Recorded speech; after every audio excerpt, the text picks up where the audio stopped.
Surgiu um mistério envolto em terror que se estendeu por vários pontificados, levando a hierarquia da Igreja Católica a ocultar a divulgação completa de um segredo revelado pela bem-aventurada Virgem Maria durante as suas extraordinárias aparições em Fátima, Portugal, 1917. Ao longo dos anos, uma lista cada vez mais longa de teorias especulativas tem tentado explicar a razão de tal reserva. No entanto, face aos recentes desenvolvimentos no seio da Igreja, há um apelo urgente para que o desejo de revelar todo o segredo seja finalmente apaziguado. O terror que dela emana não é aleatório, mas serve um propósito específico, sublinhado diretamente do céu através das vozes místicas dos nossos dias: estimular a conversão da humanidade. Na ausência de tal conversão, a mensagem divina exorta a humanidade a preparar-se, tanto espiritual como materialmente, para enfrentar as consequências. É fundamental recordar que, em Fátima, a Virgem revelou 3 segredos. O primeiro mostrou uma visão do inferno.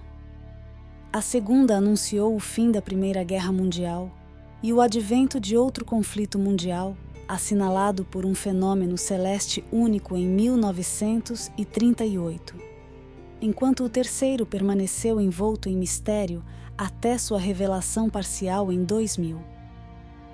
O terceiro segredo de Fátima, há muito envolto num véu de mistério, foi parcialmente revelado em 2000 por ordem do Papa João Paulo II, desencadeando um tumulto de especulação e debate.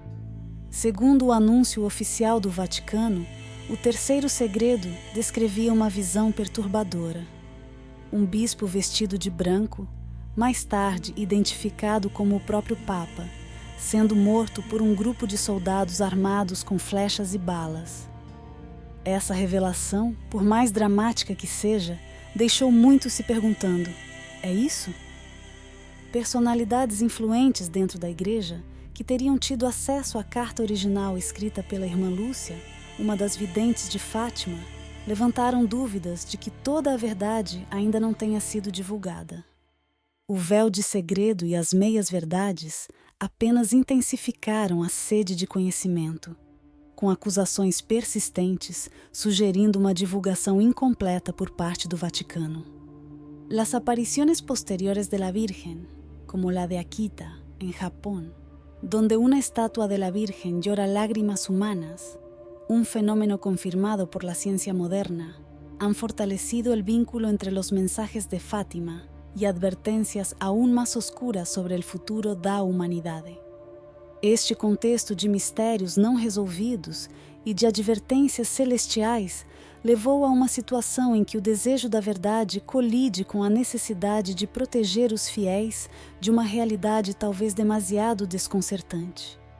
A Igreja, enfrentando especulações desenfreadas e teorias da conspiração, tem tentado manter uma posição equilibrada, mas o debate sobre a existência de partes adicionais não reveladas do terceiro segredo de Fátima continua mais quente do que nunca.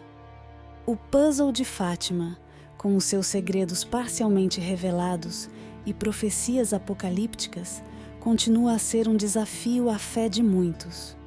Um enigma que testa a transparência da Igreja e a resiliência espiritual da humanidade no confronto com os mistérios divinos. A questão permanece: o que o futuro reserva e estamos realmente preparados para enfrentá-lo? No cerne deste enigma, as aparições subsequentes da Santíssima Virgem, especialmente aquelas em Akita, no Japão, na década de 1970, lançaram uma nova luz sobre as profundas preocupações celestes sobre o destino da humanidade. Em Akita, a Virgem continuou o diálogo iniciado em Fátima, revelando através de uma estátua que chora lágrimas humanas.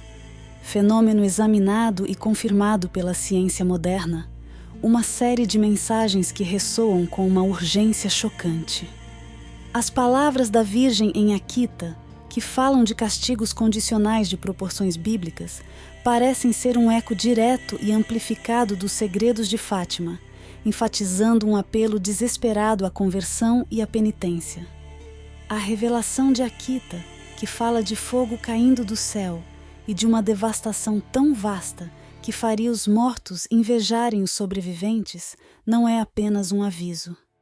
É um grito de dor materna pelos seus filhos perdidos na tempestade do pecado que envolve o mundo.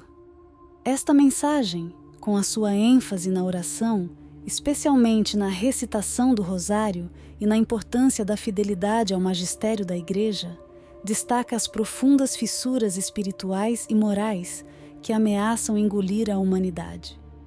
A resposta da Igreja a estes fenômenos sobrenaturais tem sido medida, com figuras proeminentes como o cardeal Ratzinger, mais tarde Papa Bento XVI, reconhecendo a essência comum das mensagens de Fátima e Akita. No entanto, a cautela da Igreja em revelar plenamente estas mensagens alimentou novas especulações e questões sobre a presença de verdades ainda escondidas, destinadas a permanecer secretas.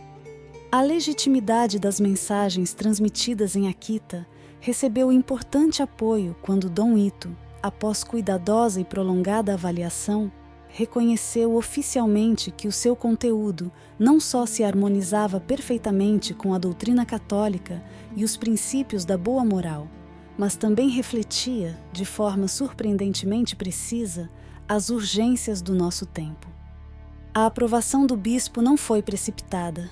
Foram necessários 8 anos de reflexão e discernimento, sublinhando o peso significativo de tais mensagens celestiais e a seriedade com que foram tratadas pela Igreja. Dom Ito destacou que, de acordo com as orientações da Congregação para a Doutrina da Fé, cabe exclusivamente ao bispo local reconhecer eventos sobrenaturais como as aparições. Este princípio garante que tais fenômenos sejam avaliados com a máxima atenção e responsabilidade, evitando conclusões precipitadas ou interpretações errôneas.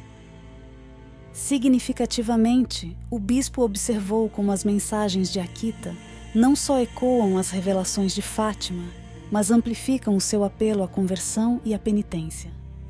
A condicionalidade do castigo divino expressa claramente na fórmula: se os homens não se arrependerem e não se melhorarem, sublinha a importância das nossas escolhas e ações pessoais e coletivas. Este princípio sublinha a misericórdia de Deus, que sempre deixa aberta a porta da redenção, embora condicionado pela nossa vontade de mudar e seguir o caminho da justiça. O debate sobre a revelação integral dos segredos de Fátima e a sua ligação a aparições posteriores, como as de Akita, reflete uma tensão fundamental entre a necessidade de preparar espiritualmente a humanidade para provações futuras e o desejo de proteger os fiéis da angústia que tal revelações poderiam causar. Neste contexto, surge a figura da Virgem Santíssima como mãe que adverte, consola e orienta os seus filhos em tempos tumultuosos, convidando-os à conversão do coração como única forma de evitar os castigos anunciados. No centro desta saga espiritual surge uma questão crucial que desafia a consciência coletiva da humanidade. Assistimos a uma conversão suficiente para evitar as adversidades profetizadas?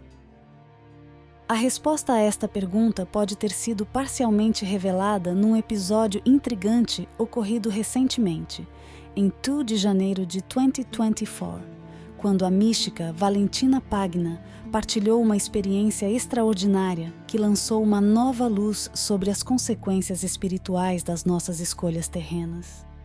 Durante uma visita guiada por anjos ao purgatório, Valentina encontrou grupos de almas atormentadas, especialmente mulheres jovens que imploraram por sua ajuda em suas orações. Seu pecado? Tendo seguido acriticamente os ditames da moda, usando roupas provocantes que, segundo eles, ofenderam gravemente a Deus. Não sabíamos que tínhamos ofendido tanto a Deus, confessaram, revelando uma amarga ignorância sobre as consequências espirituais das suas escolhas de vida. Este diálogo direto entre Valentina e as almas do purgatório ilumina uma verdade perturbadora. A superficialidade e a atenção excessiva às tendências da moda, muitas vezes em desacordo com a modéstia e os valores promovidos pela fé, podem ter repercussões eternamente prejudiciais. As almas manifestaram remorso por não terem sido adequadamente informadas, lamentando a falta de orientação tanto na comunidade eclesiástica como na sociedade em geral. Ninguém o escreveu para que as pessoas pudessem lê-lo, disseram, destacando a falta de comunicação crítica sobre valores espirituais e morais. Se você gostou do vídeo, comente amém. Que Deus te abençoe.